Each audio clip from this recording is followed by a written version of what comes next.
pleasure today to be moderating this panel, in which I am feeling quite honored to have these big names here. I'm going to start by introducing Dr. Dewey. Her presentation is entitled Mexico as Transformative Sites of Unbelonging in the Poetry of Levertov and Williams. And before you listen to her, I would like to briefly tell you about her. She is Associate Professor of English at St. Louis University's Madrid campus, where she currently coordinates the Women's and Gender Studies program. Her research and contemporary US literature focuses on poetry, community, and identity construction. Her publications include The Maximus, The Constructions of Public Voice in Black Mountain Poetry, The Collected Poems of Denise Levertov, co-edited with Paul Lacey, Among Friends, Engendering the Social Side of Poetry, co-edited with Dewey, and two collections on Spanish Pan-American influences, the first entitled The Spanish and Latin American Legacy in North American Poetry and Art, forthcoming later this year, probably, or the beginning of 2024, and another one with the working title Border Visions, American the Life of the Hispanic, co-edited with my colleague Jose Manuel Rodriguez Herrera and myself. She is completing a book on the afterlife of slavery-based conceptions of poetry in constructions of race, ethnicity, gender, and equality in contemporary youth literature and law. She will be presenting, and all the speakers will be presenting, and we will be having a Q&A session at the end. All right. So whenever you're ready, the floor is yours. Oh, and can you put up the presentation? And is this on, or do I need to turn something? Aquí en Fernandez. Aquí? Here? Yes. Oh, okay. There we go. Okay. Good? Sonido? Muy bien. Okay. All right. Thanks intensely to the organizers for this wonderful conference, for the list of themes that brought us all together. It's a real pleasure to be here, and it's going to be wonderful 2 days. Thank you. Denise Levertov's life in the forest grieves the personal loss of her mother and a crisis of her own mortality that she expresses as a revulsion against embodied femininity that had inspired much of her innovative poetry following her break with British neo-romanticism. But grief also has a gender political dimension, as Levertov grieves her broken friendships with male contemporaries who criticized her political poetry of the Vietnam War in gender essentializing terms as driven by feminine zeal or rage. I've discussed Levertov's allusions to her main interlocutors in this debate, her resistance to Oppen's view of her feminine poetics as confining control under the guise of domestic care, and her revisioning of what Robert Duncan had considered reciprocal friendship in a poem about a starving dog as a relationship of profound inequality, deprivation, and abjection. I believe Life in the Forest also rethinks Levertov's adoption of William Carlos Williams' poetics, and I would like to explore that relationship here. Okay, Williams had, of course, been an important mentor and source of inspiration in Levertov's breakthrough books of the late 50s, Here and Now, and Overland to the Islands. She integrated not only Williams' colloquial language of the American idiom, but also his sensuality and eroticism into her poetry. Williams' eroticism is fundamentally a heterosexual erotics of otherness, of difference, in which linguistic description transforms the object described the way a male gaze or caress eroticizes a female body. Cristina, no sé. Aquí abajo. No. No. I don't know. Oh, I can entender. No. No.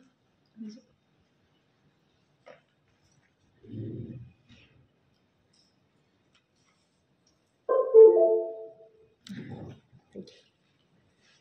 Perfecto. No puede. Okay.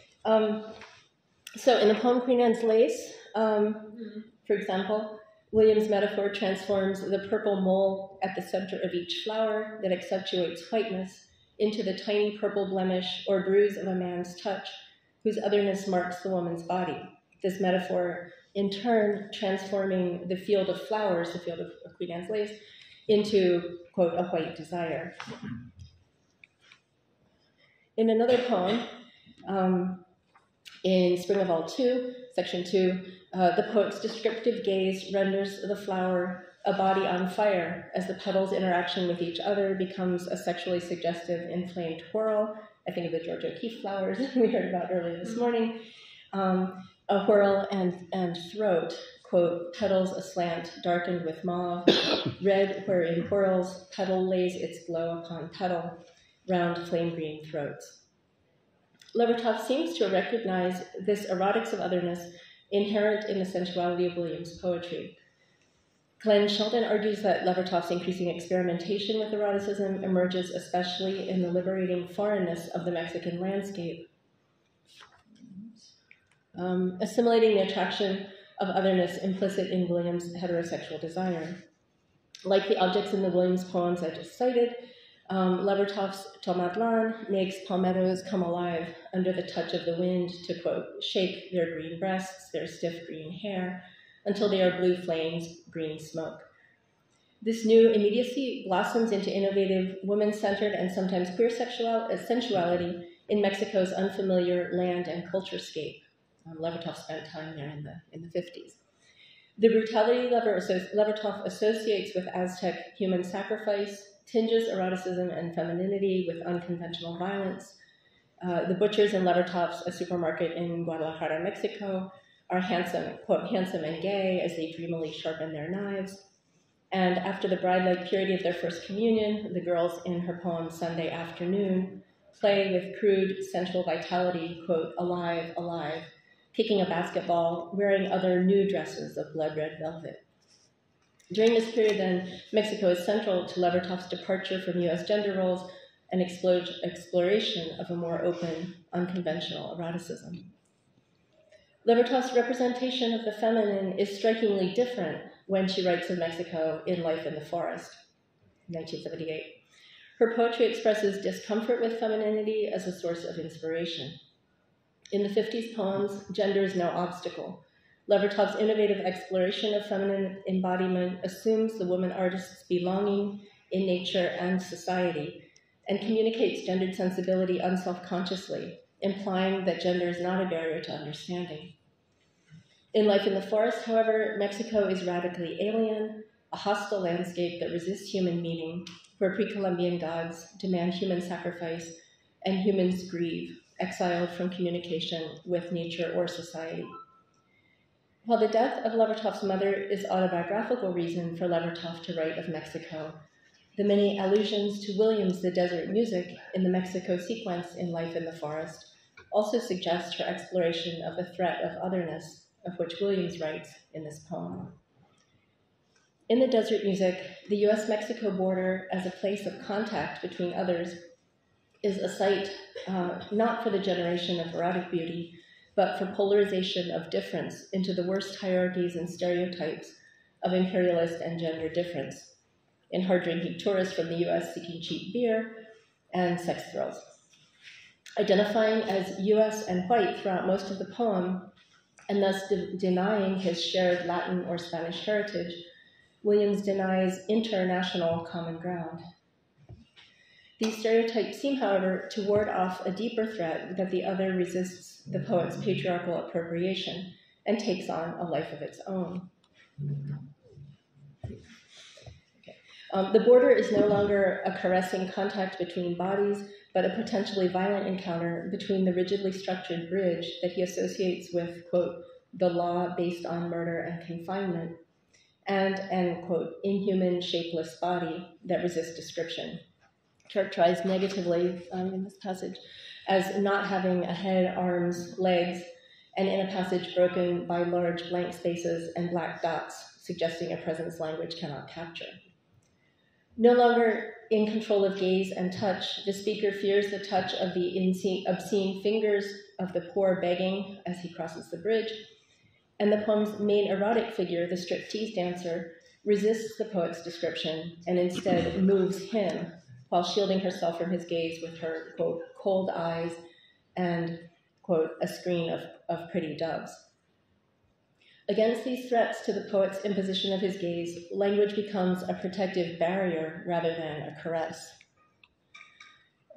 Quote, the music guards it, a mucus, a film that surrounds it, a benumbing ink that stains the sea of our minds to hold us off, shed of a shape close as it can get to no shape, a music, a protecting music. Mucusy itself, uncomfortably close to the formless inhuman shape, poetic language barely maintains form, but manages to surround the body and serve as a benumbing ink, less to represent or render beautiful the abject human shape than to desensitize the poet to its horror. Levertov's A Mystery, Oaxaca, Mexico, is full of allusions to the desert music. Both poems evoke tawdry tourist culture of drinking and tacky souvenirs and the menacing presence of police enforcing barriers. And Levertov, the police are guarding the palace in the town square. Levertov's setting of the Zócalo recalls Williams' Old Market. Both poems contain images of lurid red and green suites and of the poor tucked into spaces in buildings looking for places to sleep. Levertov's final image of numbness echoes the numbness at the end of the desert music, that benumbing ink. And let's see, I lost my place. Numbness, yeah. A mystery's narrator at the end of that poem, preferring to lie down as if in snow rather than live the intense deprivation and isolation of the serape cellar that they have been watching throughout most of the poem. In subsequent poems, Levertov's mother's life support system and an airplane that she travels back and forth from the US to Mexico also echo the artificial and rigid structure of Williams' Bridge, which distances the poet from threatening formlessness. Both political alienation and grief at the loss of mutual understanding are pivotal to the poem's mapping of a new political landscape. Read in this context, the title poem of Life in the Forest reframes Levertov's vision of the public sphere and the place of newly divisive gender difference within it. The poem displaces the erotics of the intraspecies heterosexual muse as object, represented by the strange chrysalis butterfly man in the middle of the poem, with an alternative poetics of interspecies difference, in which the forest as encompassing dynamic ecosystem is a place where human beings enjoy both friendly and antagonistic relationships with other species. Life in the Forest, the poem describes a woman whose hut was, quote, mumbled by termites, who abandons enthrallment to a glamorous but distracting male chrysalis. Although the, quote, man her own size, who emerges from the chrysalis as a gorgeous, mysterious butterfly, seems to act as a muse. He drew amazed cries from her, touched her everywhere. He, in fact, casts her as passive tool in the development of his own seemingly absolute phallic masculinity, how eternity's silver blade filed itself fine on the whetstone of her life. Recognizing that the chrysalis, as source of her desire and voice, rendered her mere foil for its inspiration and projection of meaning, Levertov abandons the erotics of writing as objectified muse to assert an alternate, soberer view of poetic inspiration. Suspended in the poem's middle stanza, as a parenthesis of exclamation-like how clauses that are grammatically disjoint from the rest of the poem, this butterfly scene's creative response to male spectacle disrupts and lacks connection to the more ordinary, mumbling forest outside. The poem's first and last stanzas replace heterosexual enthrallment, reminiscent of Williams' gorgeous descriptions of nature, into a sober interspecies ecosystem of mutual consumption, speech, and shelter.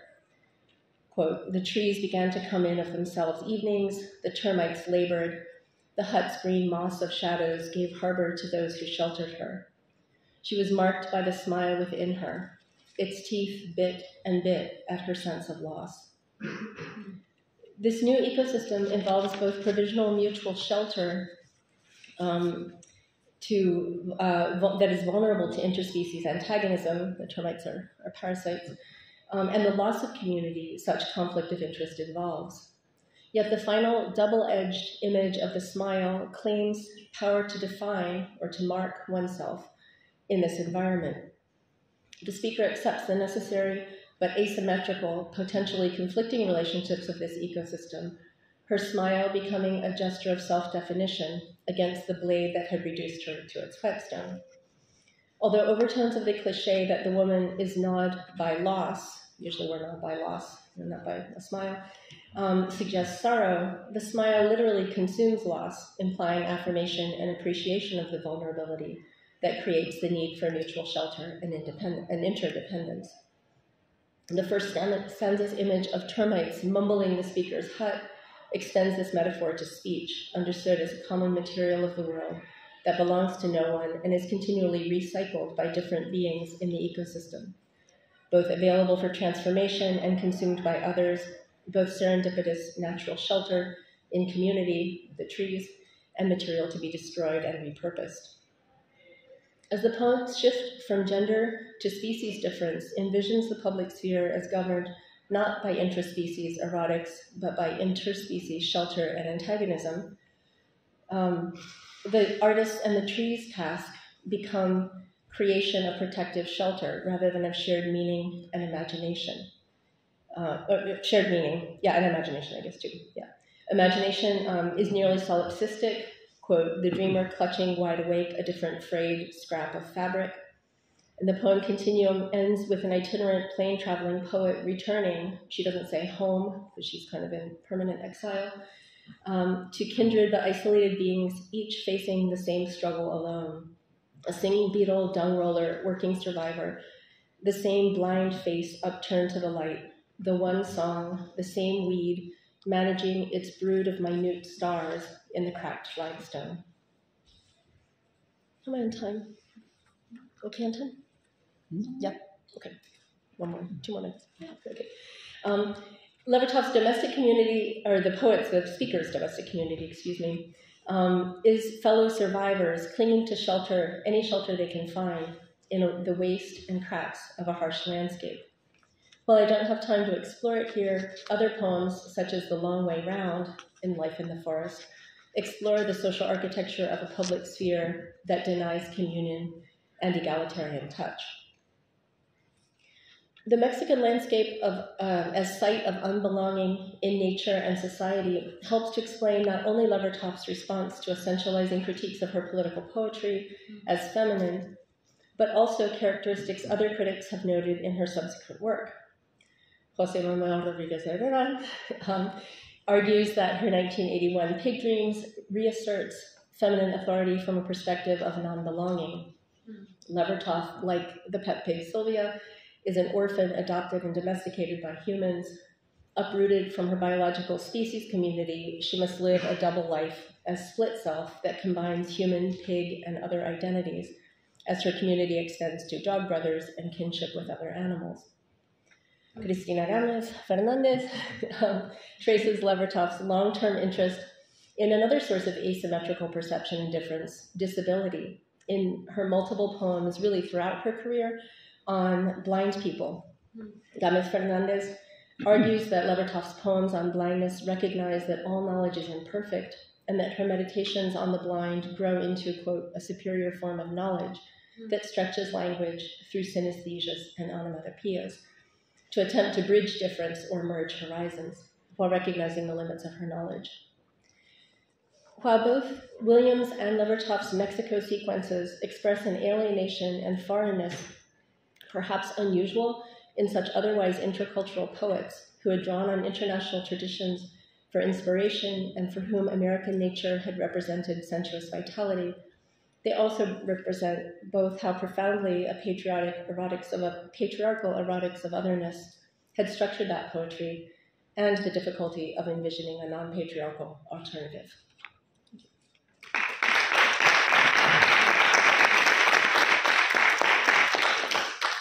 Thank you very much, Hahn. Let's move on to the second presentation, which will be delivered by Stephen Hahn, Dr. Stephen Hahn.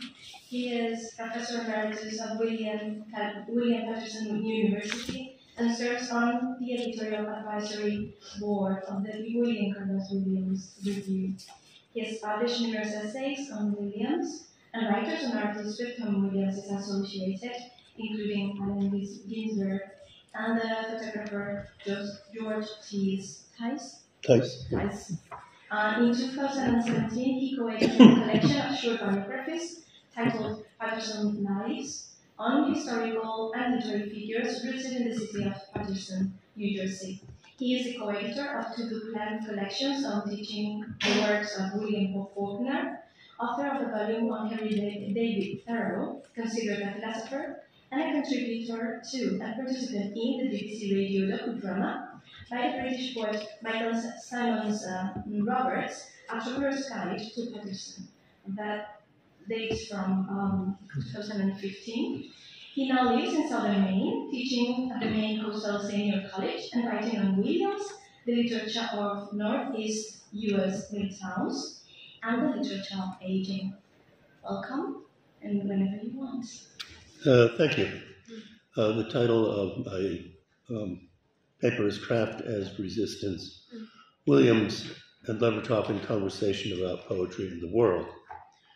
This paper explores how Denise Levertov and William Carlos Williams participate in marking off a point of resistance to the degradation of spirit by whatever forces would extinguish it, forces opposed to what Levertov defines as form considered as the revelation of content, as an introduction to a theme to be developed greater depth elsewhere.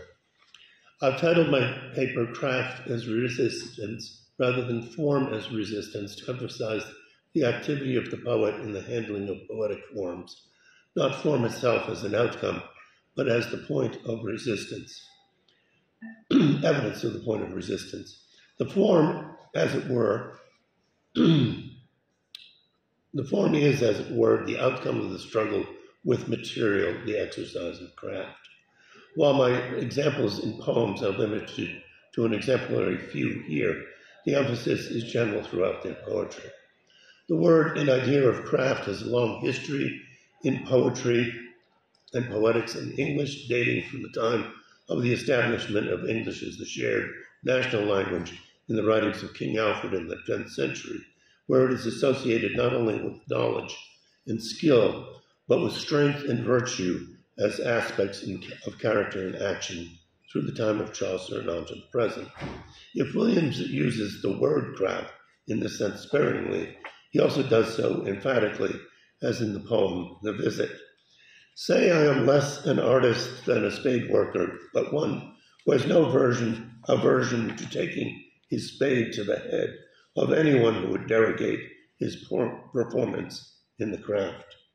The language in the craft marks off an area of performance to be defended against derogation, a space where the poet asserts his or her or their integrity against captious criticism. The tool of defense, the spade, is deceptively humble, but nimbly deployed, effective. Watch out, trespass at your peril. Against others more insidious than a supine critic, subtle means may be necessary. In a deeply thoughtful and complex essay, Williams and the Duende, Denise Levertov reflects retrospectively a decade after Williams's death on one of his most politically explicit poems, written and published in a slightly different form at the outset of World War II, and in its final form in The Wedge in 1944. The poem's title, In Chains, and its imagery might lead the reader reasonably to associate it with Goya's etching Los Prisioneros, often translated in English as The Prisoners in Irons or The Prisoners in Chains, available to Williams's view in a major 1936 exhibit at New York's Metropolitan Museum of Art, along with a substantial number of Goya's works.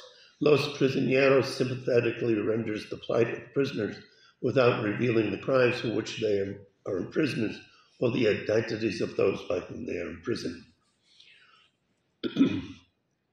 In Williams's poem, the imagery of anonymous blackguards and villains who accuse the world of those villainies which they themselves invent to torture it suggests further affinities between Williams's poem and the imagery of Goya's disasters of war, both in the images of self-consuming violence, the massing together in Goya's prints of the figures of those inflicting imagery and those injured by their violence, and in the self-reflexive image in Williams' poems of sculpting or engraving of images.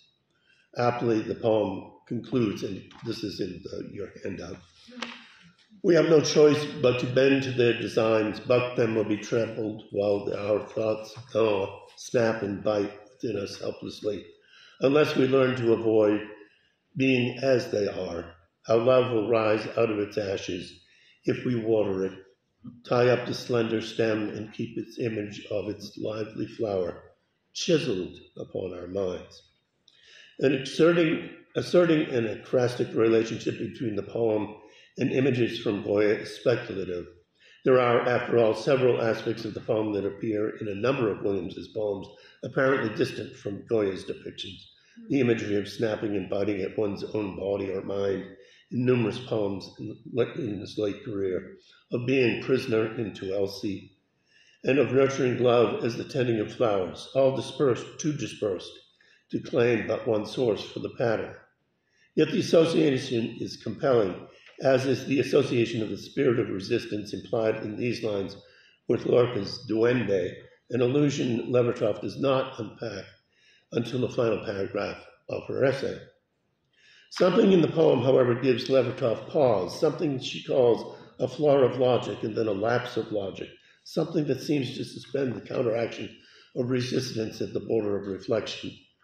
As a prelude to clarifying her meaning, she amplifies a sense of her confusion, as though the poem faulted on connecting cause to conclusion. In a public critique of Williams, rare for Levertov, she writes him up for what she reiterates yet a third time is a flaw of form, quoting here, of form considered as a revelation of content, not something imposed on it, and which should therefore not stop short of all possible lucidity, consistent with its not oversimplifying, not seldom Williams, in prose as well as the poetry, perhaps oftener in prose, gives inadequate attention to detail, fails to follow all the way through, as if he were in haste to get on to the next matter.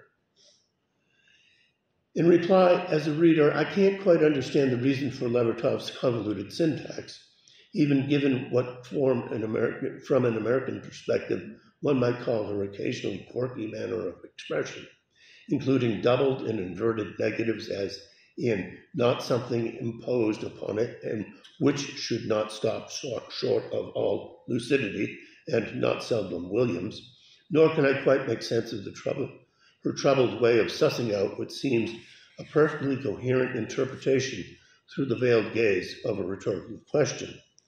Is it then, she asks of the poem's alternatives, that resistance without keeping the image of love's lively flower chiseled on our minds is self-defeating, because a struggle uninformed by love and compassion makes of the rebel a mirror of the executioner, the ultimate irony of cooptation?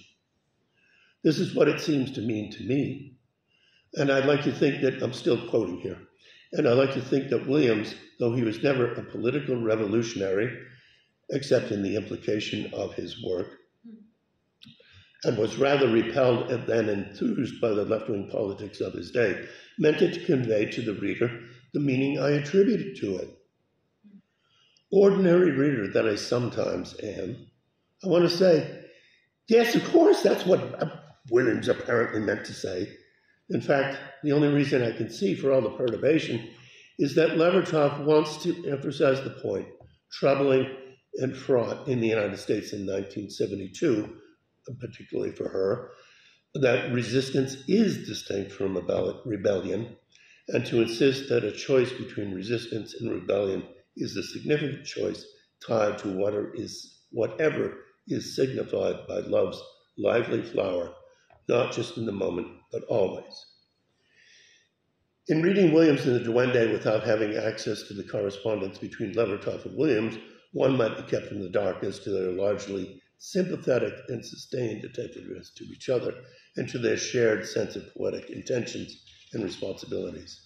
An Ars Poetica, emphasizing the poet's responsibility to his or her craft as a point of resistance to corrupting and alienating forces inimical to the imagination. As an Ars Poetica articulated through the letters between Levertov and Williams, and the articulation of form as a revelation of content, Levertov differs critically from Charles Olson and Robert Creeley's formula, form is never more than an extension of content, by centering its focus on revelation, thereby introducing elements of perception and awareness beyond the merely objective dimensions of presentation. If extension of content suggests principally spatial and physical aspects of form, revelation goes beyond to intimate the intervention of insight beyond merely physical dimensions. Of course, we need to be aware that many readers may assume discussions of poetic form concern merely formal and therefore, presumably somehow, apolitical aspects of a poem. In contrast, Williams's and Levertov's poems and correspondence reveal deeper concerns with the authority and autonomy of the poet's words and their arrangement facing the world, to affirm the poet's relation to the world by resisting persistent demands and occasional desires to succumb to forces antithetical to it.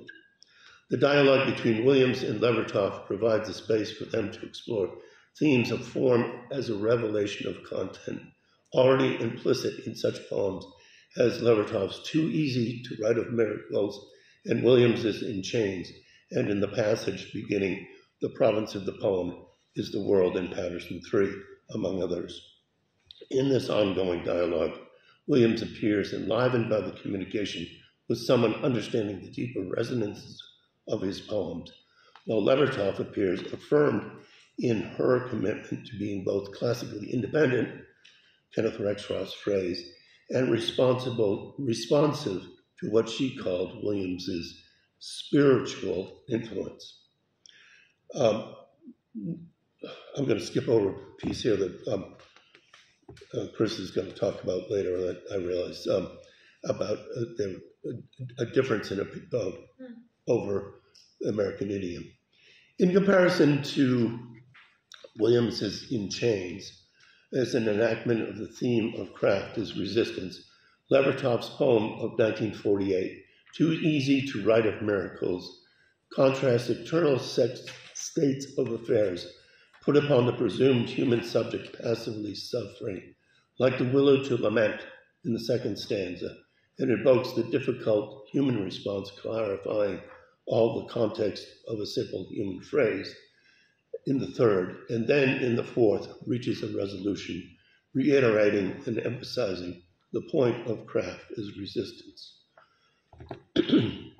Hard under the honest sun to weigh a word until it balances with love, burden of happiness on fearful shoulders, in the ease of daylight to discover what measure has its music and achieve the unhaunted country of the final poem.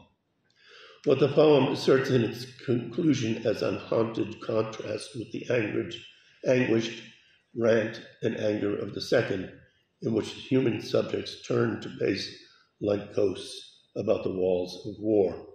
Such resistance to bending and flailing in the face of adversity is, as in Williams' poem, attributed to the craft of weighting words and achieving balance and discovering what measure has its music.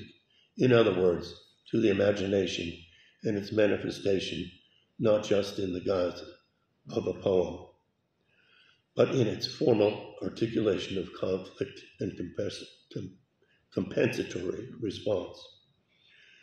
The mention of trampled roads and the walls of war, as well as at the location attributed at the foot of the poem, Sicily, 1948, invoked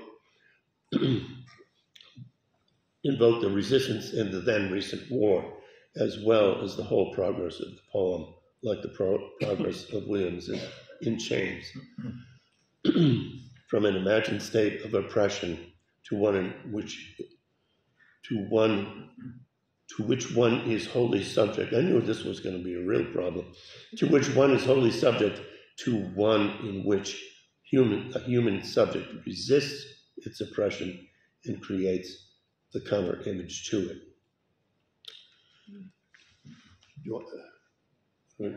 Okay? Oh, okay. Good. I'll go back and read that other part.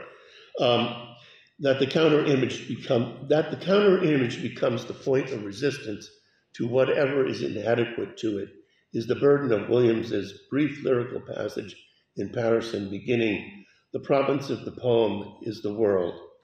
Some strands of criticism limit Williams's range of vision entirely to the observation of cats and farm implements in the rain, and therefore disable readers from seeing a passage such as this one as being visionary in the tradition of Blake, though cats do appear in the soft merging of the imagination back into the world of experience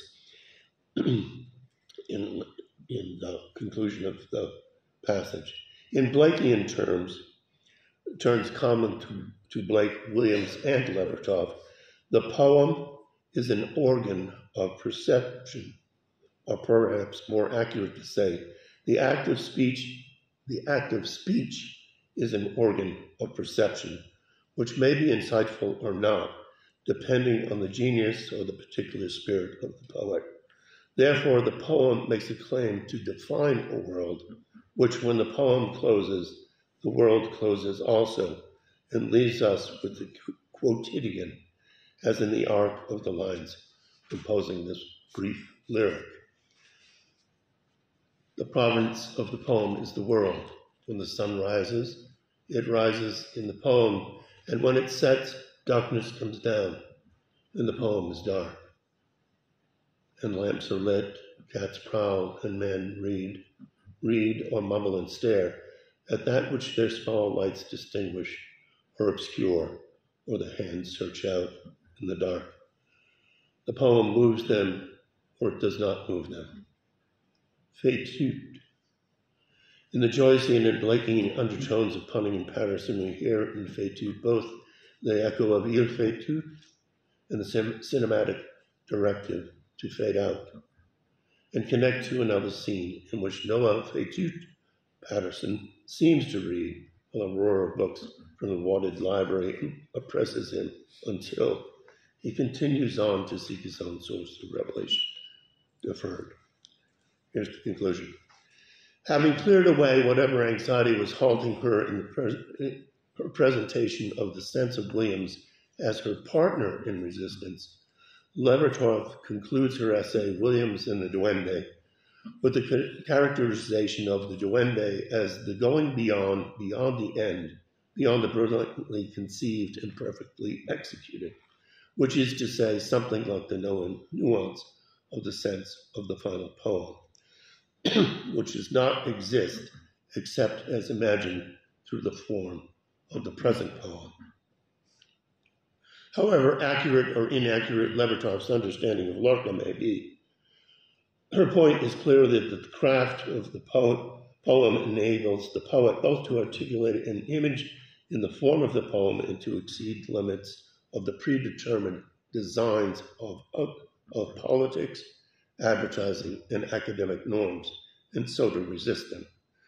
So too Williams's insistence on the gist that is implicated by the form of the poem and yet exceeds it. It is a quality Levertov later comes to identify as inherent in the poetry of Eugene Goyevek, an austere poet, when she translates him as saying, "The poet would not have the power to live if he were not endowed with a great sensibility in regard to all that constitutes his native language, to words, syntax, usage. It is because of this sensibility that the poet can, out of the elements of existing language, make a language which one one which will allow him to say more than those elements in their combination will ordinarily consent to say. And as a corollary, I would argue that such a sensibility as revealed in the dialogue and correspondence of Williams and Levertov is founded in and by a resistance to the dead weight of common language they employ, and takes its meaning from the poet's craft in shaping that language to other ends. As such, craft becomes an emblem to show forth and a shield to protect the spirit, a device of both presentation and deflection. Levertov indeed returns to that theme in the later poem, Making Peace, where she speaks of the imagination of peace to oust the intense, familiar imagination of disaster, and inverts the simile of creation of the poem to say that peace, like a poem, is not there ahead of itself, can't be imagined before it is made, can't be known except in the words of its making. Craft, therefore, as I hope to show in a longer version of this paper, will convince, involves for both Williams and Levertov the work of creating not merely the image of an external impression, but the emblem of the imagination engaged with the world, evading and subverting those forces that dull and inhibit the revelation of content. Thank you.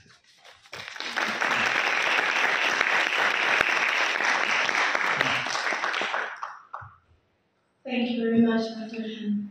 Thank you very much for your presentation. Okay, let's continue now with our next presenter, Dr. Christopher MacGowan. He is a William Professor of English at the College of William and Mary. He collected Williams' Collected Poems, Volume 1, with Walton Licks, and edited Volume 2, Paterson, the letters of Denise Levertov and William Carlos Williams, and the Cambridge Companion to William Carlos Williams. He has authored articles on Williams, Levertov, Schubert, Anderson, Forks, Maddox, Ford, and Nabokov, and published 3 books with Wiley Blackwell. The third, A Literary History, 1900-1950, due out later this year. Is it already out? March next year. Okay, so it's forthcoming. Okay. Dr. MacGowan will read a presentation entitled Levertov and Williams Going Behind the Letters. The floor is yours. Thank you.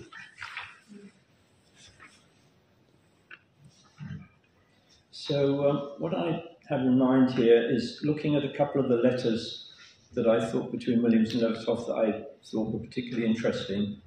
Then I'm going to speculate on why Ezra Pound is only mentioned once in passing, looking at Levertov's own copy of Pound's literary essays, and then some thoughts Levertov had on Williams 35 years after he died in an interesting letter she wrote to me in 1996. And some of the materials on the handout. Does anyone need the handout? You've got the handout. Okay.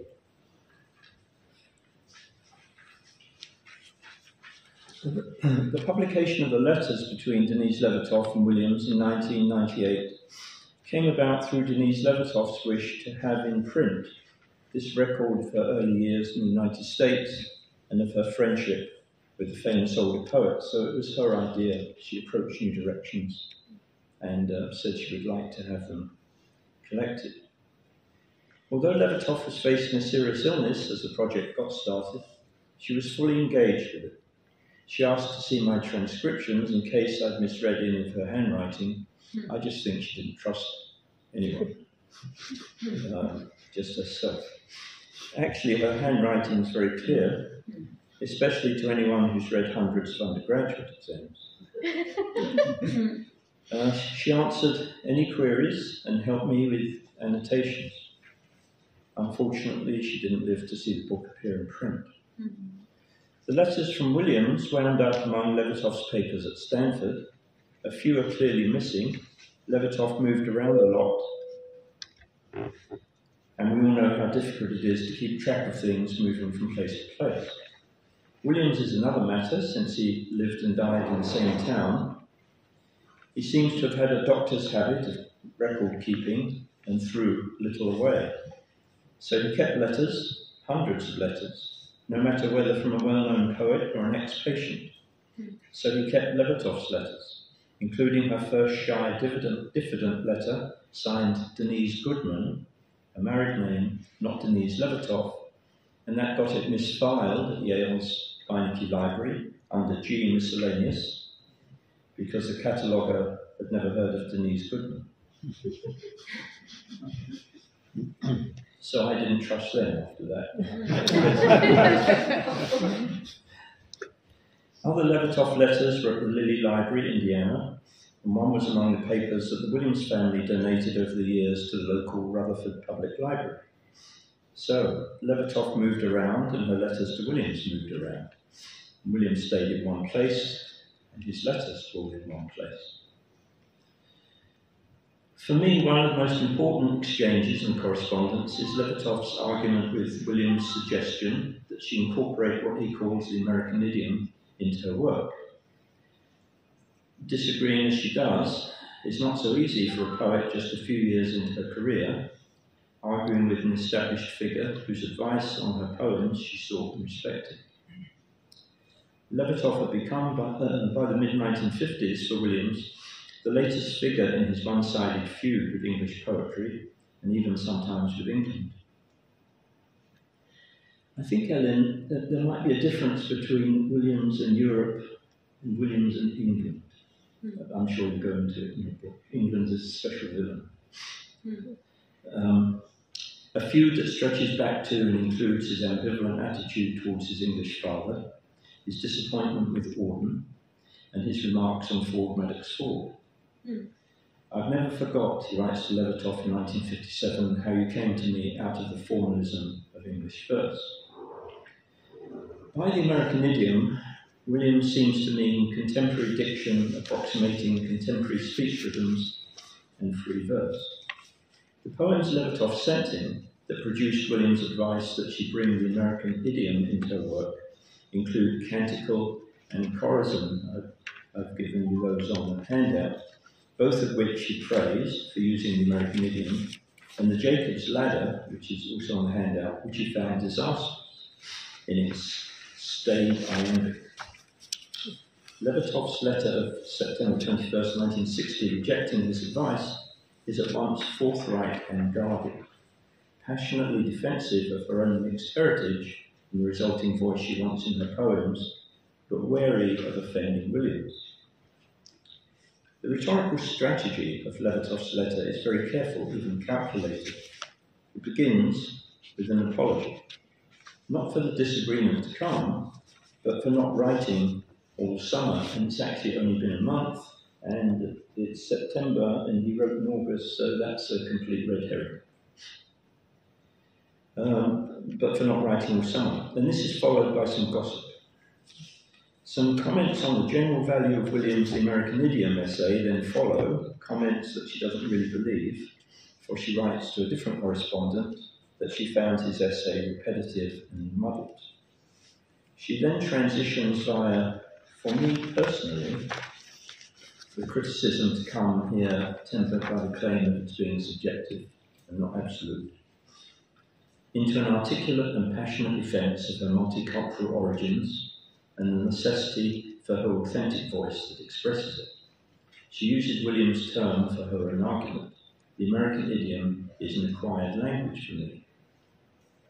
The letter then addresses Williams' criticism of the Jacob's Ladder in a conciliatory tone, conceding that there is something to argue about between their views when next they meet, appearing to concede some authority to Williams' criticism and gesturing towards their personal relationship in next they meet. And I'm suggesting that she's very worried about his being offended enough for the personal relationship to become a problem. And gesturing towards their personal relationship before honing in on Williams' essay almost dismissing its ideas outright, before softening the criticism by returning to the person. I'm a later naturalized second-class citizen, not a North American girl. But this is not the end. After an affectionate sign-off, a postscript wishes Williams a happy birthday and wishes for the future, their future, perhaps, she's thinking of. Then, remarkably, she asks for more mimeographed copies of the essay. He'd already sent her 5. For her upcoming college reading dates, to give them away to students. With this phrase, she again appears to concede their value, appears to be with him in his campaign, but reminds him that her status as student is now past, and not for her, but for students. To my mind, this letter is a remarkable exercise in handling a situation difficult on a number of levels.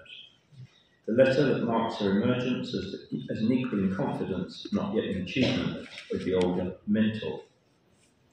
I was told, the New Directions staff told me, that Robert Creeley, who of course knew both poets, remarked to the staff at New Directions on reading the Levertov-Williams correspondence that he was struck by how wary they were of each other. He actually said something like, their letters don't reveal much.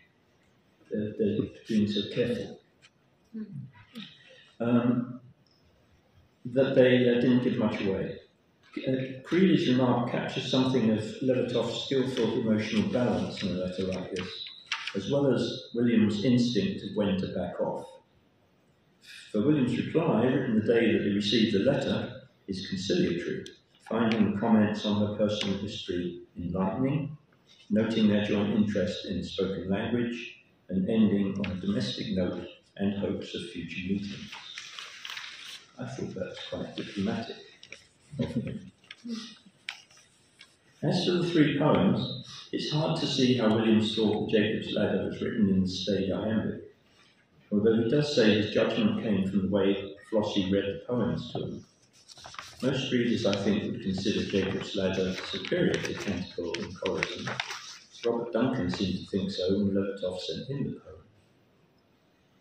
And the Jacob's Ladder is often anthologized. But the Jacob's Ladder uses punctuation as an important part of its vocabulary, just as Williams himself sometimes does. And this feature might explain Williams' judgment if his poor eyesight and Floss's well-intentioned reading misled him. So it's my thought on why he might have thought it was an inferior poem. Jacob's Ladder consists of 8 sentences, each grammatically straightforward.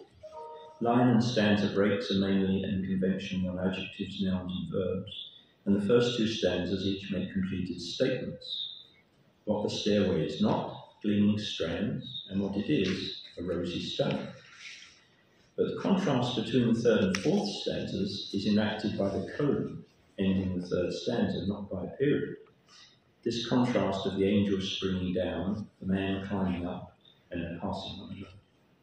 The poem's economical enactment of this crossroads through punctuation would be lost if the colons read as another period, making the 3rd and 4th stanzas 2 more self-enclosed statements before the final assertion, the poem ascends, which I take to be the imaginative effort to rise above the earthly. The poem actually seems to be an inventive glance at Williams' own poems like The Dish of Fruit, in Collected Poems from 1948, a technique he uses again after this letter in poem The Rose Fades, and also the Province of the Poems of the World kind of lines, where the idea of the poem, explicit mention of the poem, comes into what the poem had seemed to be about, blending the 2. That's what happens in Jacob's Ladder. The 2 other poems, Corazon and Canticle, are much more obviously apprentice poems of Levertov's Williams period. Corazon is a personified landscape description, and Canticle transforms flies on a pile of dung into religious worshippers. The ending of Canticle, stained with firmament the blinding white that clothes your dark body, might be an echo of Williams' El Hombre, shine alone in the sunrise toward which you lend no part. Interestingly, in Levertov's obituary essay on Williams in The Nation in March 1963, poem The Rose Fades and El Hombre are the only 2 poems that she quotes in full. perhaps an indication of that particular importance in her thinking of Williams, and that essays in the poet and the world.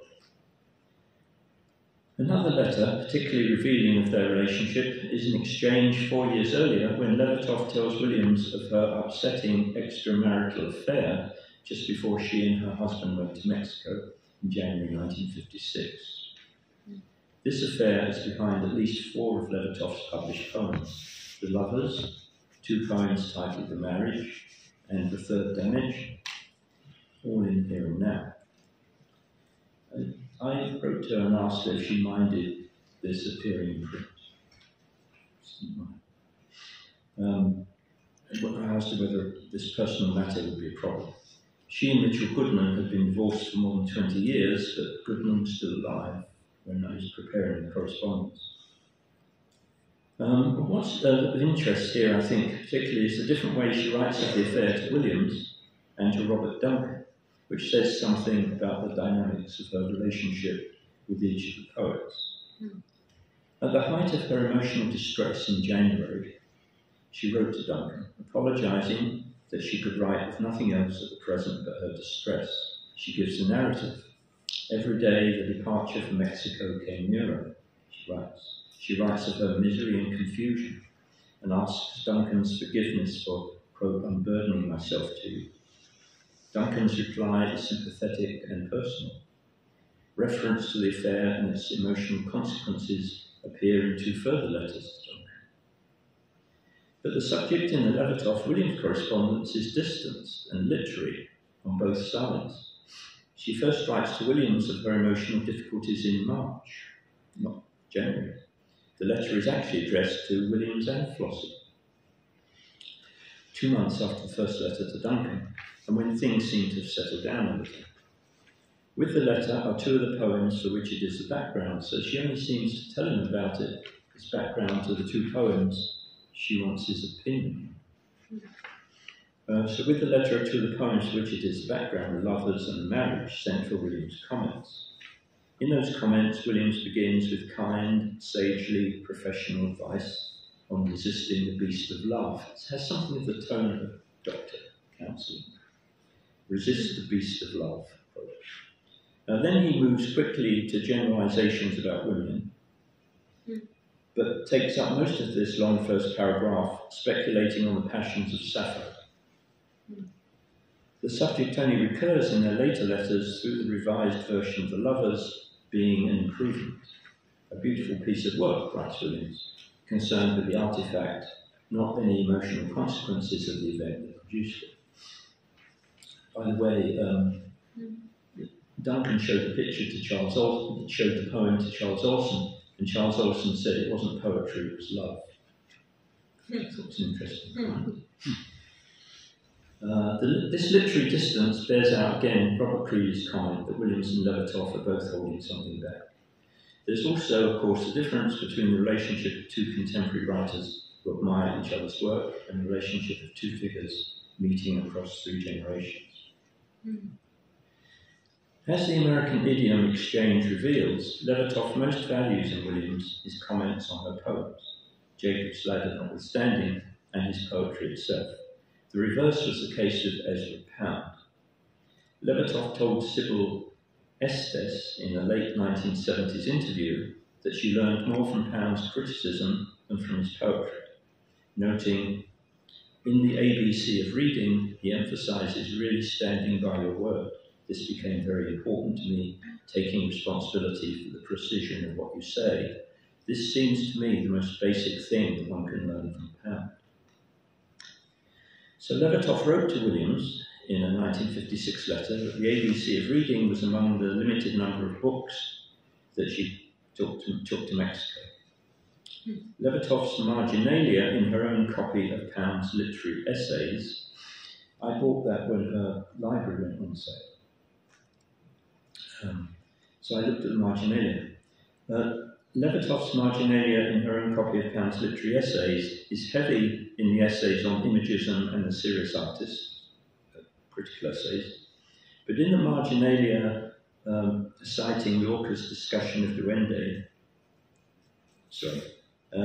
but in the marginalia citing Lorca's discussion of Duende, she finds passion lacking in Pound's criticism, and she uses Lorca and his idea of the duende as she sees it as what's missing, but she translates it passion. A quality, passion, that she does find in Williams' poetry in her 1973 essay, Williams and the Duende, where she again uses Lorca as a touchstone. So she's using Lorca in both cases to distinguish between Williams' poetry and Pound's criticism. Staying with her copy of Pound's The Literary Essays for the moment, and I couldn't resist putting this in. The only other major critical comment that Levertov makes in her marginalia is next to a remark that Pound makes about Jane Austen. Pound writes, professors to the contrary notwithstanding, no one expects Jane Austen to be as interesting as Stendhal. A book about a dull, stupid, hemmed-in sort of life by a person who has lived it, i.e. Jane Austen, will never be as interesting as the work of some author who has comprehended many men's manners and seen many grades and conditions of existence. This comment of Pound's produces from Levertov in the margin 2 question marks, 2 exclamation marks, the word wrong very heavily written in, and another exclamation mark. Leaving aside issues of sexism and literary judgment, this is surely the reaction of a poet whose world in the mid-50s, whether in Hudson Street, New York or Mexico, revolved for much of the day around caring for a child and the domestic duties that in the 50s seemed a lot of even as independent a woman as Levertov. The author of a poem that describes looking out an apartment window, who finds poetry in a Mexican supermarket, and who includes the line, scour the pots, in a poem, zest, that's a kind of domestic to-do list, is not going to accept Pound's hierarchy of experience. More to the point for Levertov would be Williams' claim a poem can be about anything. Now the letter she wrote to me, thinking about Williams. In one of the letters Denise Levertov wrote me in connection with the Williams correspondence, she took up the subject of what Williams might have thought of her later work. How is it, she writes, that D.L., while still voicing undiminished love for WCW's work and gratitude for his personal friendship, nevertheless has moved steadily away from his emphases on American speech, patterns and diction? And what, as she asks herself sometimes, would Bill Williams think of her work nowadays? Would he be disappointed? Would he see it as some kind of betrayal? And then she starts to answer some of her own questions. She then suggests that Williams would have had no problem with her political or socially engaged writing. And as we've heard already this morning, this is consistent with Levertov's view in the 70s, when she sometimes argued for a political dimension in Williams' work.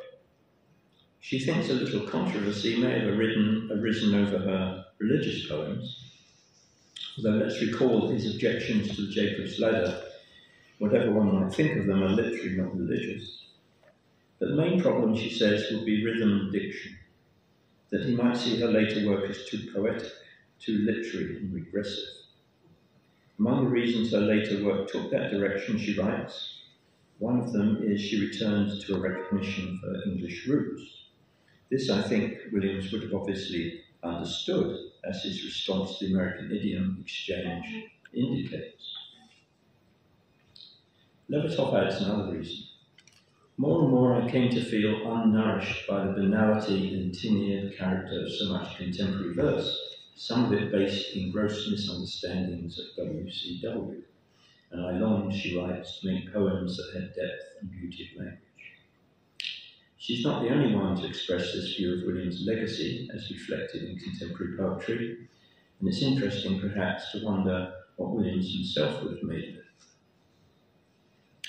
Finally, she asks herself whether Williams would have been able to retain what she calls the faith and optimism underlying his critique of the history of lack of imagination. Adding, I think Bill would remain an opponent of all the vulgarity and mean-spirited hideousness of the late 20th century, as he had been of its earlier decades, but would he have been able to retain the underlying optimism nonetheless. Of course, she may well be writing about her own emotional journey here. But one point of view from which to address this impossible question of a hypothetical Williams in the 1990s is the well-known letter that Williams wrote to Marianne Moore in 1934, and I've got the lines on handout, in which he described at the age of 20 having a sudden resignation to existence, a despair. He calls it a sort of nameless religious experience that makes him feel as much a part of things as trees and stones. That might have remained a continuing source of resilience for the hypothetical Williams we're imagining. And so might the attitude Allen Ginsberg recalls in his obituary poem on Williams' death news, given in the beginning. Perhaps Williams' resilient despair and his recognition of the bastards out there go some way to answering Levertov's question about her hypothetical Williams. Perhaps. Thank you.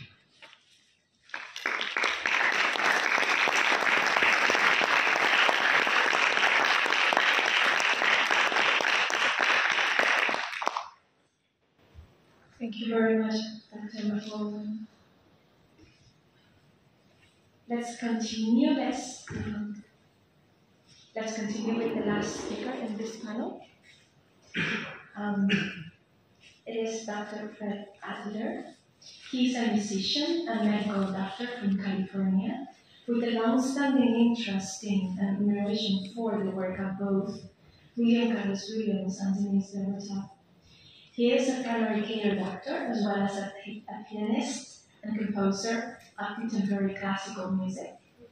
William Carlos Williams, given his ability to combine an active medical practice with an important career as a poet, has been a role model for him, though clearly he does not pretend to be an artist on his level. At least this is what he mentioned in his short bio.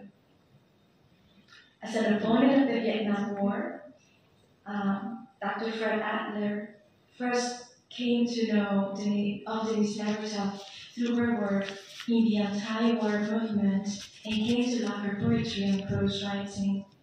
He was fortunate enough to attend a retreat which she led in the mid-90s and was able to hear her discuss her direct relationship with Williams. That was an unforgettable opportunity, he says. Today, he will close this panel with a talk, with a presentation entitled Social Justice, a Shared Value of Denise Levertov and William Carlos Williams. I can't wait to listen to you.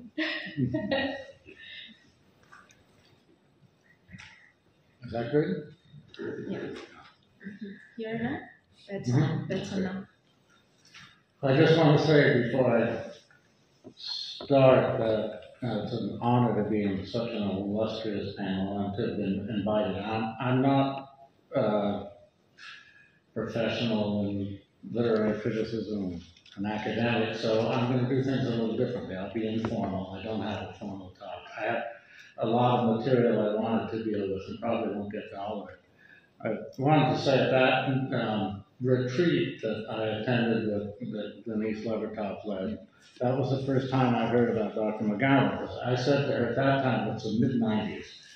I've been trying to read Paterson for years without being able to fully comprehend it. I think now I'm much closer, but she said, well, you have to get Christopher MacGowan's edition, and that'll help you a lot. I had the old New Directions edition, and I didn't know about it. So, one of the central things the central theme, I think, of what I came to having the opportunity to reflect on both their lives and poetry and their commitment to social justice was about the imagination. So, of course, imagination was very important to Williams as a motivator, as of how poetry is created, and I think by analogy, life. but Levertov was a political idealist in a more classic sense. So I think for me, there was the sense that she imagined a better world, a perfect world, or a more perfect world. And she especially came to that during the Vietnam War, although she writes about her childhood when her sister was a leftist who took her out on the street selling, I don't know, the Daily Worker, or the equivalent in Britain, I don't know what paper it was.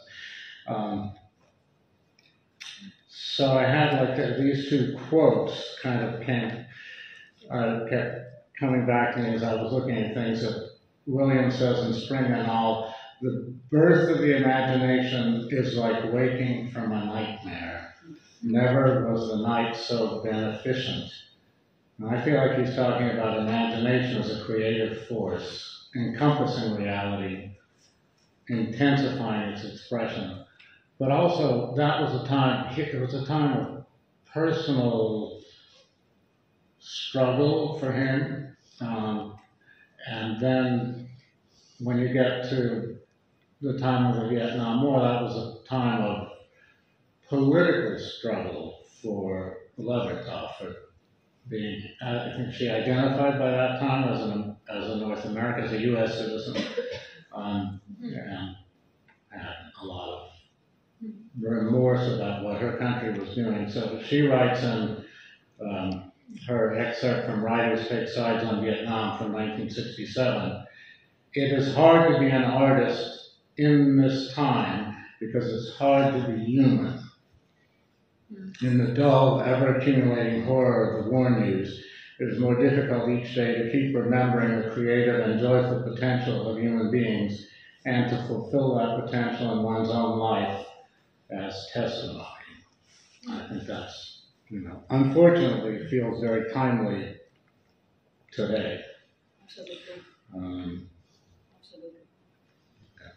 So some of the works that I looked at, looking at where Williams was explicitly political, we've talked about, other speakers have already talked about some of them. And Levertov's interpretations of them, which I don't always think she was quite right about it. I think there was a little bit of projection of her own, what she wanted Williams to be. But there's probably some truth to it. But the thing that calls to me, I spent a lot of time with book 2 of Paterson a few years back, writing some music inspired by it, and setting a song from near the end. But at that time, so Sunday in the Park, book 2, Paterson. At that time, I said, well, I can't do anything with this because it doesn't lend itself to music, but it's the section of Klaus Ahrens, who's a Christian preacher in the park, as he calls himself, the old fool Klaus Ahrens, an immigrant who made a lot of money in the U.S. and then regretted it and became a Christian. And there's a sense, Williams is very realistic. There's a sense that he sees him as, a little bit disturbed. I mean, before I go to that, it lets me think of something else, that Williams' idealism was tempered by being a doctor in general practice, because you have to be very, very hard-headed. You have to be very realistic to be a good doctor. And I think he clearly was a very good doctor, a great poet and a very good doctor. And that, of course, was the main expression of his idealism, of his commitment to social justice, was in his practice. You can talk about the power of his poetry there, and I think Levertov is right, and the speakers have spoken about that, but I think in his life, that was where he expressed his social justice the most. Let me just read a little bit from the passage of Klaus Ahrens. It's hard to do it, to do excerpts. It's quite a long passage, but this is good.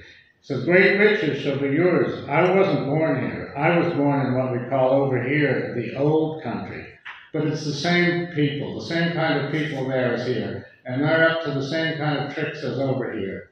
Only there isn't as much money over there. And that makes the difference. My family were poor people, so I started to work when I was pretty young.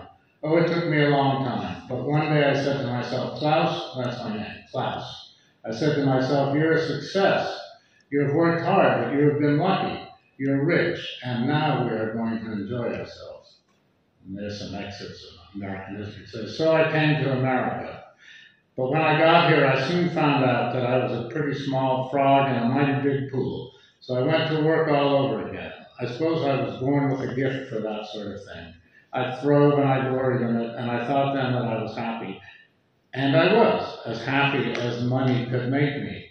But did it make me good, capitals?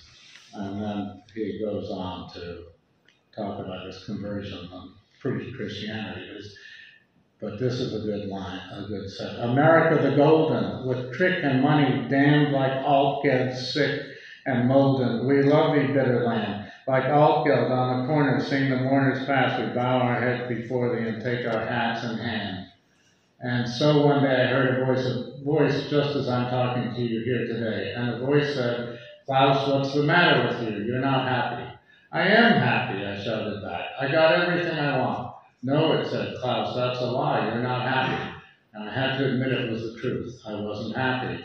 That bothered me a lot, but I was pig-headed. When I thought it over, I said to myself, Klaus, you must be getting old to let things like that worry you. So he talks about his conversion, but for me, that's kind of Williams is looking at the American dream, aspect of, an important aspect of life in the United States. The other poem of his, that I think I'm not going to spend too much time with it, but it's interesting because Levertov did a very detailed analysis of it. It's a morning imagination of Russia from The Descent of Winter. So that's going back to 1927. The Sunday in the Park was written in the 40s, during the Second World War. Let me read a couple excerpts from it. So it starts out very beautiful. So it's called A Morning Imagination of Russia. So this is in the early years of the Russian Revolution and whatever knowledge there was in the U.S. of it. And from Williams' perspective, he always kind of rejected political revolution. And Levertov's reading of it, she feels he was being more appreciative than maybe he was, but it shows his fascination with the hope that humans could live in a better way. My morning imagination of Russia. The earth and the sky were very close. When the sun rose, it rose in his heart. It bathed the red, cold world of the dawn so that the chill was his own. Mist was sleep, and sleep began to fade from his eyes. Below him in the garden, a few flowers were lying forward on the intense green grass where, in the opalescent shadows, oak leaves were pressed hard down upon it in patches by the night rain. There were no cities between him and his desires. His hatreds and his loves were without walls, without rooms, without elevators, without files, delays of veiled murderers, muffled thieves, the tailings of tedious dead pavements, the walls against desire, save only for him who can pay high. There were no cities. He was without money. Cities had faded richly into foreign countries, stolen from Russia, the richness of her cities. Now, Levertov talks about that, presenting the counter-revolutionaries taking the riches out of Russia. Probably right. I'm just going to skip to the line later in this, which says to me what his reflections as a physician, that realism I'm talking about, and it's prophetic too. he says, we have cut out the cancer, but who knows? Perhaps the patient will die. There's more, but on that kind of, you know, it's a moment when you see him explicitly reflecting on things in the world. The things I'm looking at of Levertov have already been touched on, especially the day the audience walked out on me, but I might end up reading the whole poem, or some part of it. She had read Life at War and I can't remember the name of the poem. It's here. Another poem about Vietnam. What's in her? Life at War and What They Were Like. But at the memorial for the students who were killed at Kent State, which, for those of us living in the U.S. at that time, that was a huge event. And she put into perspective in why the day the audience walked out on me, it was also, it was very white, the anti-war movement, the Vietnam War movement, and that's what she addressed in the day the audience walked out on me. Let me read a little bit of Life at War, which is one of the poems she read, and then read that one. The disasters, Life at War. The disasters numb within us, caught in the chest, rolling in the brain like pebbles. The feeling resembles lumps of raw dough weighing down a child's stomach on baking day. Or Rilke said it, my heart, could I say of it, it overflows with bitterness. But no, as though its contents were simply balled into formless lumps, thus do I carry it about. The same war continues. We have breathed the grits of it in all our lives. Our lungs are packed with it. The mucous membranes of our dreams coated with it. The imagination stoned over with the gray filth of it. The knowledge that humankind, delicate man, whose flesh responds to a caress, whose eyes are flowers that perceive the stars, whose music excels the music of birds, whose laughter matches the laughter of dogs, whose understanding manifests designs fairer than the spider's most intricate web, still turns without surprise, with mere regret, to the scheduled breaking open of breasts whose milk run out over the entrails of still alive babies, transformation of witnessing eyes to pulp fragments, implosion of skinned penises into carcass gullies. I couldn't stop because it was all one sentence. There's a little more to the poem. But the day the audience walked out on me again, in my country, it was still very alive. I think I'll just read the whole thing and close that way. The day the audience walked out on me and why. This was May 8th, 1970, Gucci College, Maryland. I think that's how it's pronounced. So that was 4 days after the murder of Kent State students by the Ohio National Guard, students who were protesting the Vietnam War.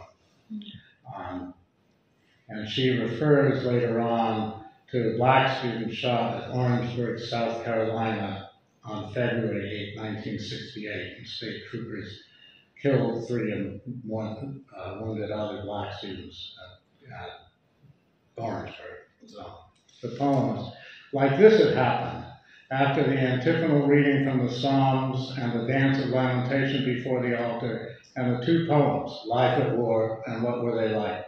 I began my rap and said, yes, it is well that we have gathered in this chapel to remember the students shot at Kent State. But let us be sure we know our gathering is a mockery unless we remember also the black students shot at Orangeburg 2 years ago, and Fred Hampton murdered in his bed by the police only months ago.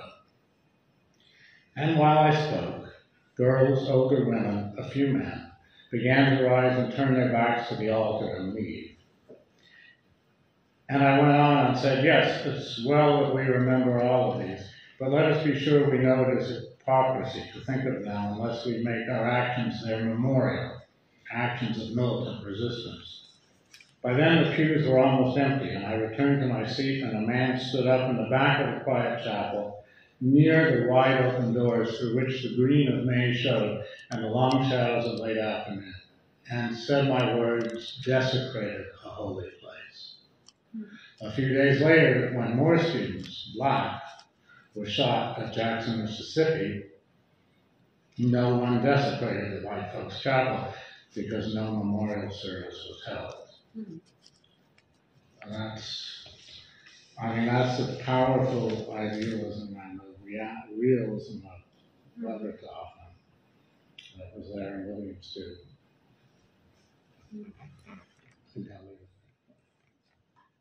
Thank you.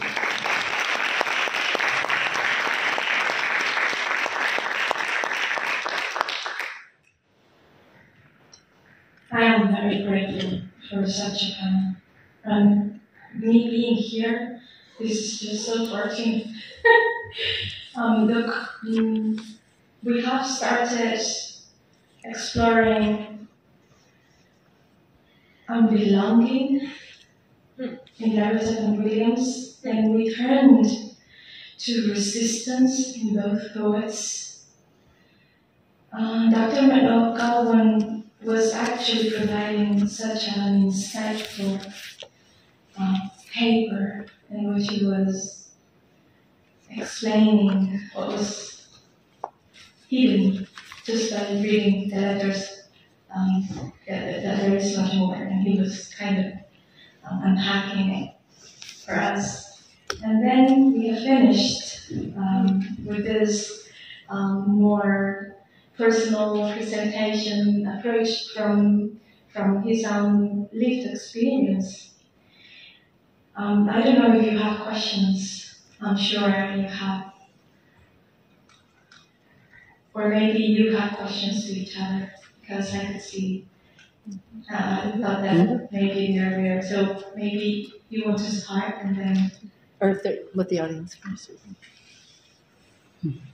They're being a bit shy. Do you want to? Can you say? Yes.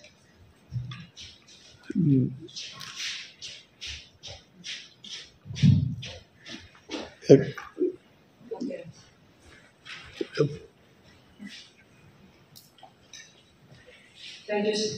Yes, it's working. Thank you very much. This has been, by far, I totally side with my colleague, Dr. Gámez. Since what we have listened to, that I feel speaks to many issues in common, is huge, of tremendous importance, as Dr. Adler was saying in the end, to the current state of affairs in the world and in Europe, in the US at the moment. Having so many people at risk due to war and confrontation and so many things. I see in the panel is immense, monumental, very rich. I have learned very much, and also thoroughly been thinking through the issues you have raised. I feel that in the panel, this is my reading or interpretation at the moment, there are many crucial literary issues that are being discussed. Central, Professor Hahn and Professor MacGowan, they are authorities, and they have pushed very far with the profound knowledge of both of them, what we can make at the moment of their writings as representation. There's always in both poets' work. And I see, having in mind very well, not forgetting that our colleague Dr. Dewey is a professional of course, of theory and criticism and American lit, and I would, as it has been said before, and she was very clearly quoting here from Dr. Ferreira, and you just mentioned it, Dr. Gámez, this community of Unbelonging to, she's a professional, although I was listening to her comments on gender politics and politics itself as she was presenting her work. I was watching and listening to your panel as a panel that is more literary, if you allow me, oriented and more documenting reality thing oriented. With two people siding here in some way.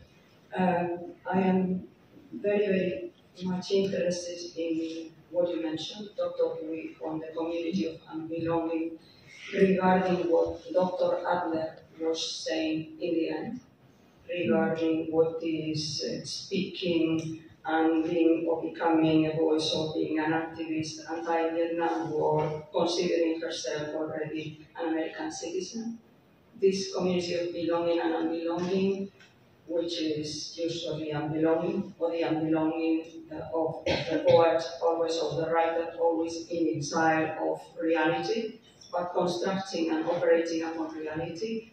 I think this is very crucial, the unbelongingness of Levertov, and probably that of Williams as well. You know that much better than I do, Professor MacGowan and Professor Hahn, of course. And I feel that, I enjoyed so immensely what you said about craft and resistance, so important to me. I listened to you saying also that the craft, to a certain extent, was, if I understood you correctly, which is very nuanced, it's not form, it is craft.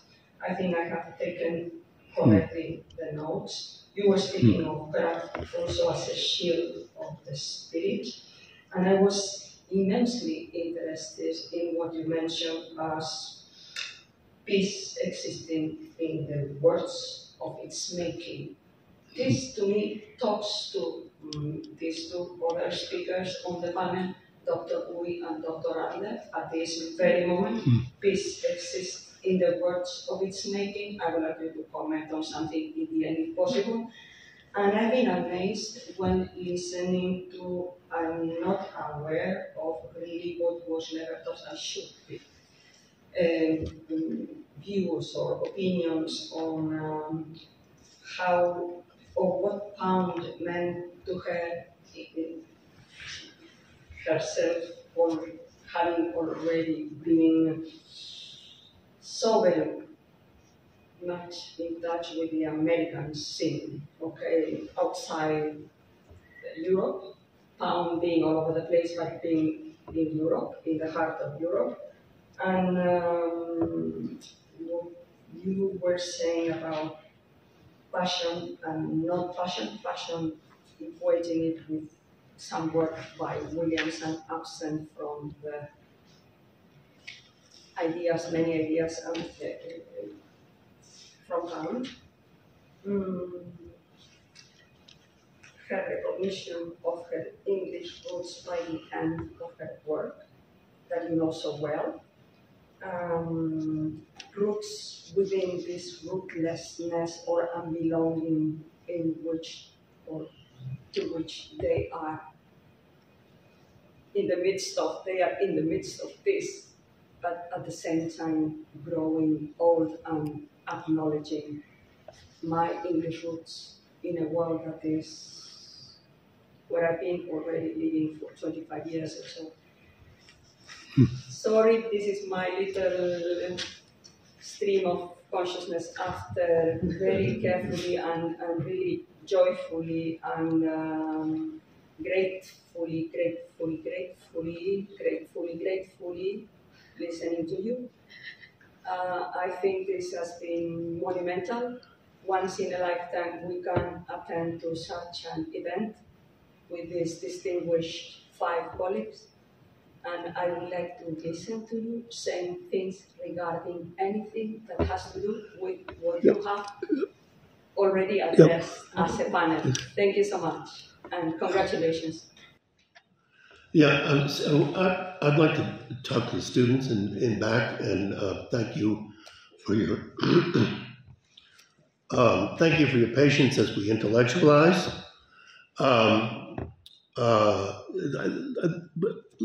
Make something a little bit more direct. Take the title of my the business about resistance. And so craft equals poetry, and equals resistance. But resistance to what?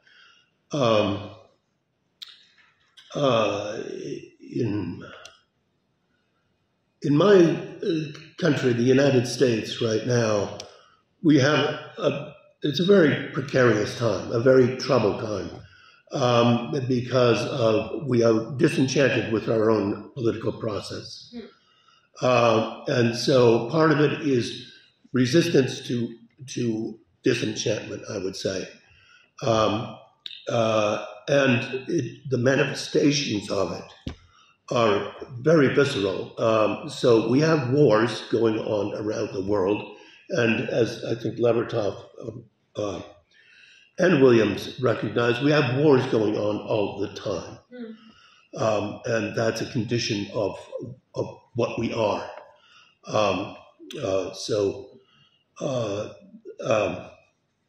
This will come back to Levertov in a moment. So this morning, about 4 o'clock, I got a message from where my wife and I live, about 35 miles away from there, about another mass shooting in the United States,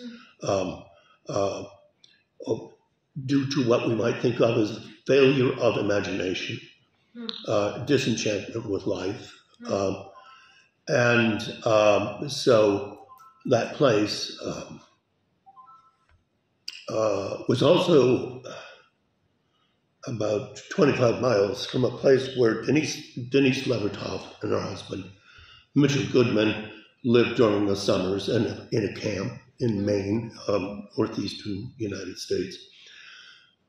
And she wrote a wonderful poem there titled Temple Stream. The name of the town is Temple. And so it's in that place. So that's what the resistance is about. When we talk about Denise Levertov in 1970, at some of those moments that some of us were around in some of those moments, she was on the verge of being arrested. Her husband was arrested for political activity, and she was. I make a point in the paper about resistance versus rebellion. So she was at a political point where in the United States it was okay to resist the war in Vietnam, to resist certain kinds of repression. But if you made a gesture toward rebellion, you could be arrested. And I remember a particular reading she was at. She had gone to North Vietnam,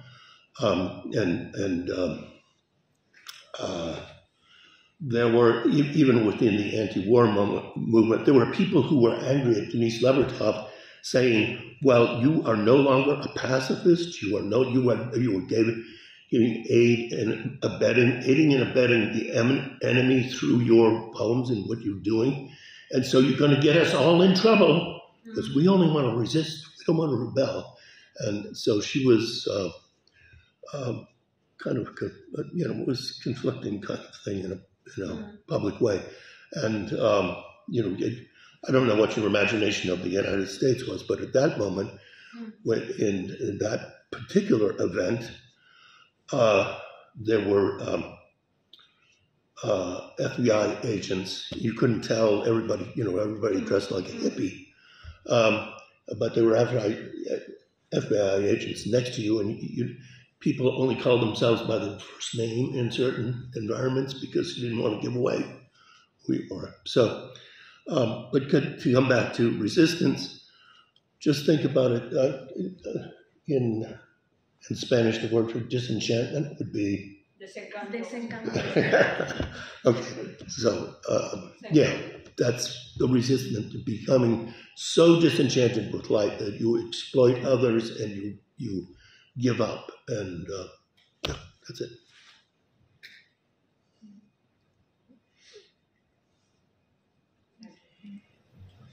Anything? Marcus. Okay, are we going to? Yeah.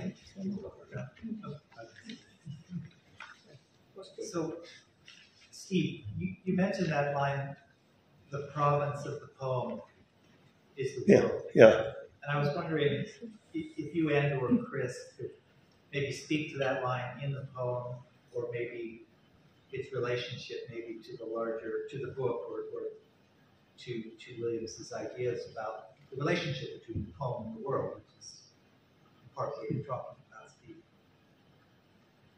Well, that would tie in with his idea about the local being the universal, I should think. That by writing about Paterson, he's not just writing about Paterson. He's writing about the whole American situation and what's gone wrong with it. And by staying in Rutherford, unlike what Pound sometimes thought, he was actually writing about the American situation.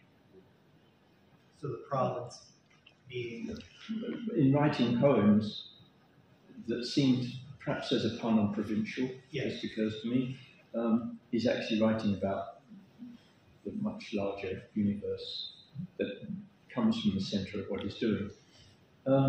He did write that thing about the vortex. It's like a vortex. In 1914, he tried to be a vorticist. It didn't last very long. I don't think he published the essay. It was published after his death.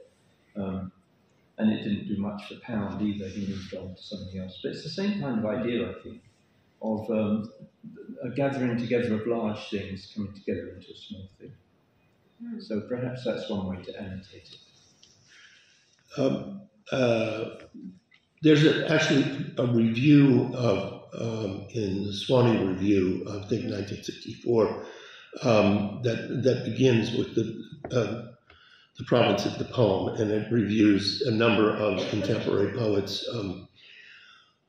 from a very formalist, religious point of view, sort of an offshoot of Alan Tate version Catholicism, and a very conservative sort of Catholicism. And the reviewer, the review is a lot of posturing and not too much sequential thought to it. And the reviewer seems to believe that that Williams's point is that the province of the poem is only the world, and therefore Williams is not in any sense spiritual or whatever. And it's not a very coherent reading, but if you look, Levertov is much more evidently and directly and avowedly religious and influenced by Blake in terms of perception. But what I'm doing in that part of the paper is to say Williams actually does have this business of that language is a way of leads to revelation about the world. So that's that language isn't. In Blakey, in terms of, William Blake is an English writer, visionary, and the famous thing for you in the back is to see the world in a grain of sand. So if you think William Carlos Williams, no ideas but in things, just see the world in a grain of sand in that passage from the poem, then that's sort of what I'm trying to get at. One difference between the two poets might be Williams always felt very rooted, and could expand from that.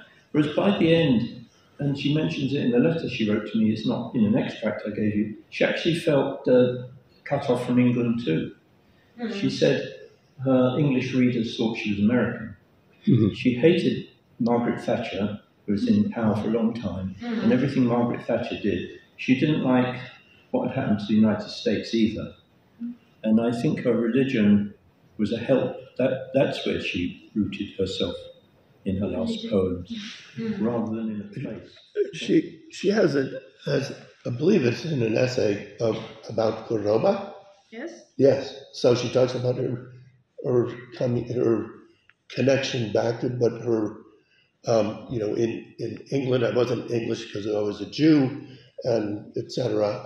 But that short essay, Cordoba. So. Cordoba has, for her, Cordoba is recreated within her imagination because she discovered that her father's ancestors came from Cordoba when Jewish people were expelled from Cordoba. Mm-hmm. So yeah. Mm-hmm. So it has to do. It doesn't have anything to do with Christianity, with Catholicism. Mm-hmm. It has to do with that other dogma,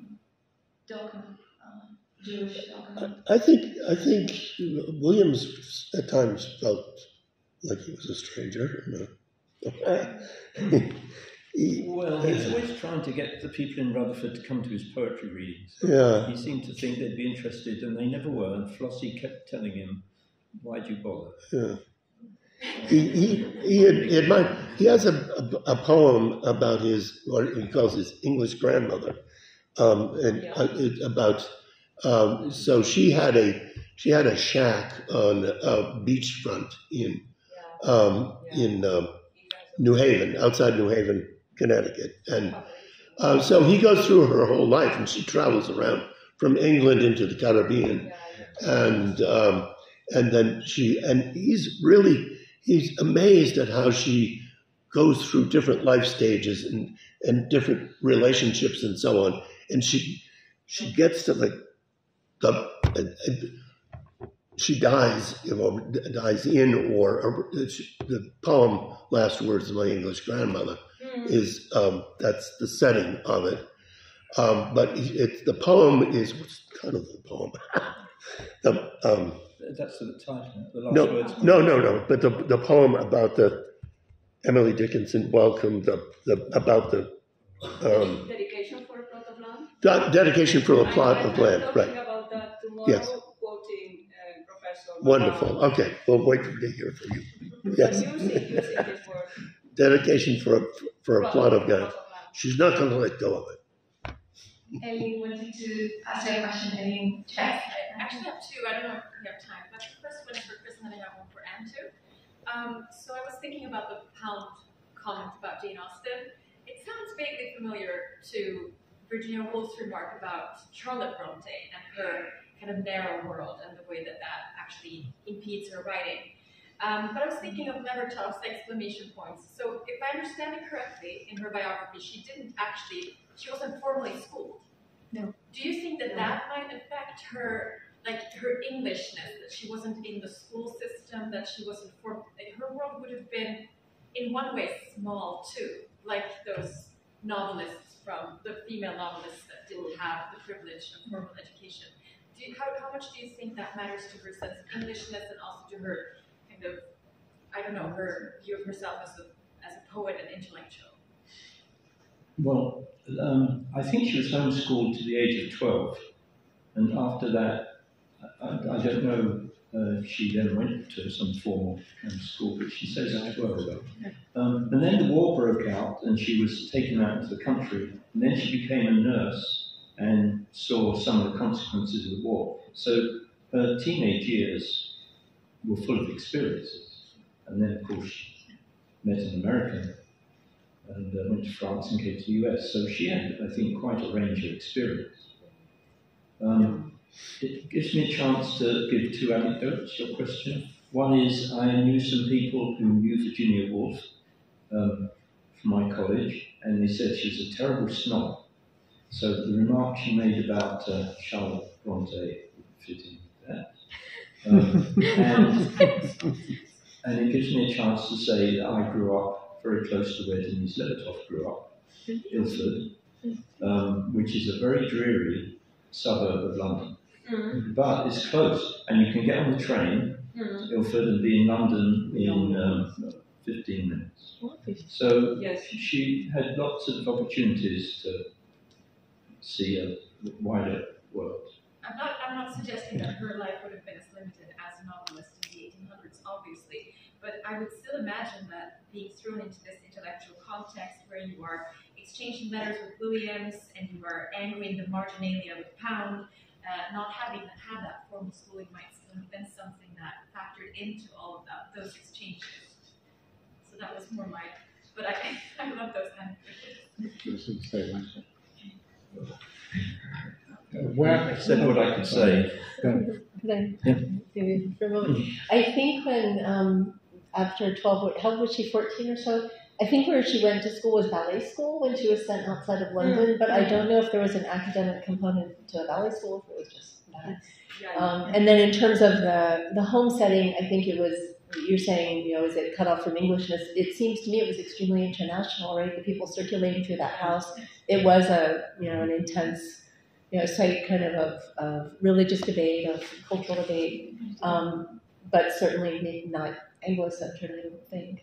Those early, where her parents' house was basically.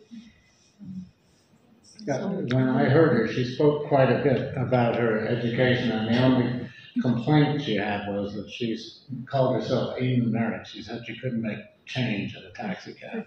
She had to try to figure it out, just approximate it. But I think she felt she had a very rich education. in all the important stuff. I went to the public library at Ilford when I was there. I went to take a look at her house on the street. In Ilford, yes. There used to be a big photographic filmmaking company in Ilford. That was the big employer, and it closed down. Kodak did them in. Anyway, I went to the public library. They had one book by Denise Levertov. What? Yeah. Because she was American. She's American. Pound is a real sketch. Pound is a real sketch. He's born in Idaho before the official closing of the American frontier, and then he's essentially an autodidact. So when you talk about schoolings, Pound wasn't going to be patient with any formal schooling because he was always going to be the smartest person. And of course, staying in America was insufficient because he didn't stay in America. He went to Europe, and is an extraordinarily egocentric way of his imposing his decisions and his whatever on Williams and saying, poor Williams is left in the... That remark I quoted is actually from an essay by Pound on Robert Frost. Yeah. And he's complaining about Frost's Yeah. limited experience. Yeah. Yeah, and he thought Williams was sort of uneducated wild man. Do you remember there's that letter where Williams gets tired of the being given reading lists, and he writes back and says, "What do you know about?" And I think it's how to operate on a colon or something. What do you know about basic medical things? And Fred, if people, if you read Williams closely and you look at what Williams's technical knowledge of music really is, he's got a trained ear and he understands the parts of classical music. You know, so it's not just, he's well educated.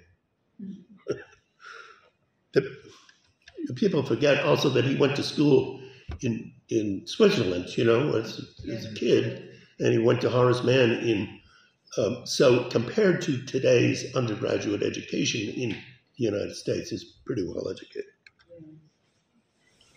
There's one more question. Dewey wanted to ask. It's quick, I think. Quick question about, you mentioned Levertov writing to both Duncan and Williams about her affair before going to Mexico. And I was just curious, did she know at that point that Williams had had plenty of affairs? And that's not just a gossipy question. That's also kind of a little bit about her self-presentation to another artist in relation to that mentor question. I actually don't think they were that close that she would know, to judge from the letters. But did she ever talk about that, Williams as a person? No, she didn't. But she'd read many loves, and I think she there's a lot of coded stuff, isn't there? Of course, Emily Wallace, the bibliographer, was furious at the idea that Williams had any affairs. She would get very upset. That most recent biography of Williams, which takes all his poems about having affairs, is actually about his affairs, which perhaps they are, perhaps they aren't. She was very angry with that. But looking at the correspondence at Buffalo and Yale, clearly he did. When they start in their relationship through the letters, he talks about himself being a frog in a garden, a toad in a garden, and like nobody's paying attention to him.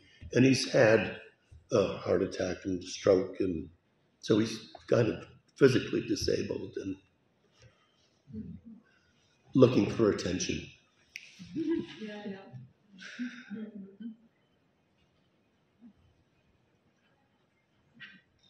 I guess you're hungry.